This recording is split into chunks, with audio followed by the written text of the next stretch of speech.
안녕하세요. 더불어민주당 수석대변인 강훈식입니다. 처음 와서 아네요. 새로운 곳에. 트럼프 대통령의 한미 정상 전화통화 긴급 제안, 한국의 기준이 세계의 기준이 되고 있습니다. 문재인 대통령은 트럼프 대통령으로부터 전화를 받고 코로나19 위기 극복을 위한 협력 방안을 논의했습니다. 문 대통령은 트럼프 미국 대통령의 자국 내 코로나19 대처를 위한 의료 장비 지원 요청에 대해 국내 여유분이 있으면 최대한 지원하겠다는 약속에 이어 미 FDA 승인 절차가 필요할 수 있다고 설명하자 트럼프 대통령은 오늘 중에 승인이 될 수 있도록 즉각 조치하겠다고 즉각 화답했습니다. 코로나19 팬데믹 상황에서 미국 정상이 한국에 지원 요청을 해올 정도로 우리나라의 대처가 전 세계의 모범이 되고 있습니다.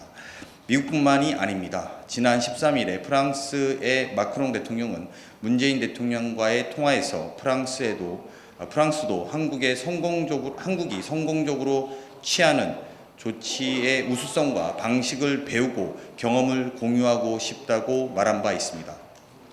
스페인 총리는 한국의 방식을 배우겠다고 했으며 G20 정상회의 의장국인 사우디 왕세자도 어떠한 문제에도 한국과 협력할 준비가 되어 있다고 말했습니다. 이제 한국의 코로나19 대응 기준이 세계의 기준이 되고 있습니다. 대한민국 국민의 저력, 정부의 신속한 대응과 보건당국의 헌신적 노력이 전 세계적으로 인정받고 있는 것입니다. 하지만 해외 역유입 확진자 사례 증가와 소규모 집단 감염 등 코로나19와의 전쟁은 아직 진행 중입니다.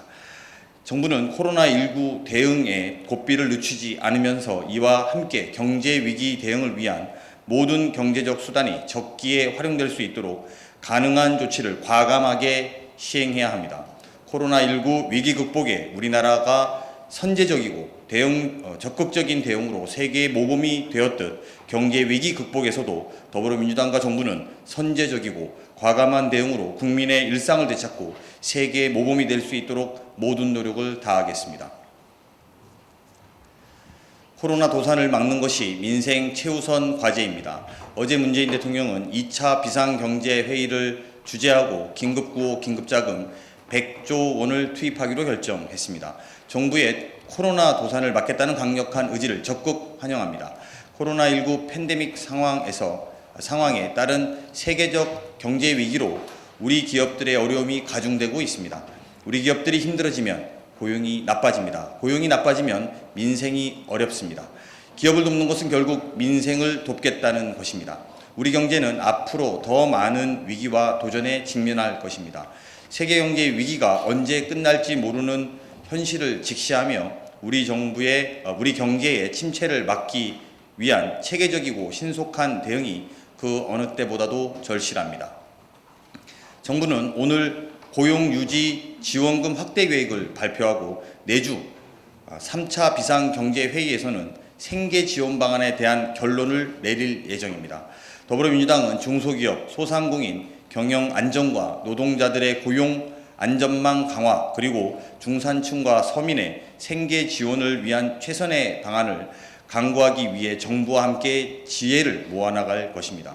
또한 정부와 지자체, 금융기관 등 관련 기관들이 모든 경제적 수단을 신속하게 실행할 수 있도록 법과 제도를 정비해 나가겠습니다. 일본은 끊임없는 역사 왜곡 시도를 즉각 중단해야 합니다.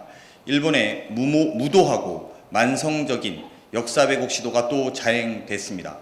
어제 일본 문부과학성이 독도 영유권을 주장하는 중학교 교과서 검정 결과를 발표했습니다. 뿐만 아니라 전범 국가인 일본의 제국주의 침략을 미화하고 강제 동원과 일본군 위안부 등 전쟁 범죄를 의도적으로 축소, 은폐하려는 망동까지 일삼고 있습니다. 과거의 반성이 아닌 역사적 퇴행을 자초하는 일본 정부의 역사 왜곡 망언과 망동은 즉각 중단되어야 합니다. 수차례 밝혀왔듯이 독도는 역사적, 지리적, 국제법적으로 명백한 대한민국의 영토입니다. 일본 침략으로 이루어졌던 강제동원과 일본군 위안부 등 가혹한 참사 또한 은폐될 수 없는 역사적인 진실입니다. 일본이 망언과 망동으로 감추려고 시도할수록 반성해야 할 과오만 드러날 뿐입니다. 그동안 독도를 둘러싼 일본의 야욕은 집요하게 계속되어 왔습니다. 일본은 지난 2005년부터 해마다 발행하고 있는 일본 방위백서를 통해 16년째 독도 영유권을 주장하고 있습니다. 초중고등학교 교과서까지 독도를 자기네 땅이라 우기며 미래 세대에 왜곡된 역사인식을 심어주고 있습니다. 나아가 지난해 7월에는 강제징용 판결에 대한 일본의 수출 규제 보복 조치로 국제적 망신을 자초했습니다. 또한 세계적 재앙인 코로나19 위기 극복 노력에 한국인 입국 제한 조치를 취하는 등 비합리적인 행동으로 양국 관계의 회복을 가로막고 있습니다. 일본은 역사적 진실을 겸허히 받아들이고 통렬한 반성을 통해 국제사회의 책임 있는 일원으로 한일 관계 개선과 동북아 평화에 기여해야 합니다. 더불어민주당은 일본의 무도한 역사 왜곡과 영토 주권 침해 행태를 강력 규탄하며 일본의 잘못을 바로잡으려는 우리 정부의 노력에 힘을 보탤 것입니다. 더불어민주당은 디지털 성범죄의 썩은 뿌리를 끝까지 추적해 나갈 것입니다. 성폭력과 성착취, 잔인한 인격 살인 행위가 이루어졌던 텔레그램 N번방의 썩은 뿌리들이 수면 위로 드러나 국민들의 분노가 날로 더해지고 있습니다.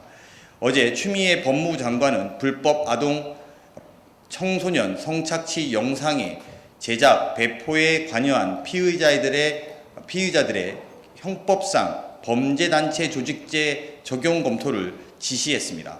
죄질에 상응한 최대한 감경 없는 무거운 처벌 적용이 필요함을 강조한 것입니다. 민가병 경찰청장은 박사방의 조력자, 영상 제작자뿐만 아니라 소지자와 유포자, 방조자까지 가담자 전원을 수사할 것임을 밝혔습니다.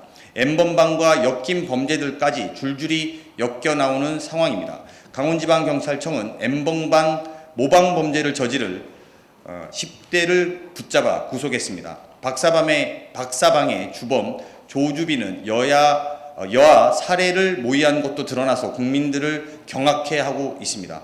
검찰과 경찰은 적극적인 수사로 인간이길 포기한 이들의 인면수심 행위에 대해 강력히 처벌해 줄 것을 당부합니다. 지난 1월 텔레그램 1번방 사건이 불거졌을 당시 피해자들의 고통에 둔감했고 법안 마련에 미흡했던 국회 모습에 스스로 반성하며 피해자들에게 다시 한번 사과의 말씀을 드립니다. N번방 방지 3법과 아동 청소년 보호법의 조속한 처리는 소라넷, 웹하드 카르텔, 다크웹 등 디지털 성착취 범죄의 고리를 끊어낼 작은 시작이 될 것입니다. 더불어민주당은 디지털 성범죄 근절과 재발 방지를 위해 가용한 모든 자원을 동원할 것이며 최선의 노력을 다할 것입니다. 이상입니다.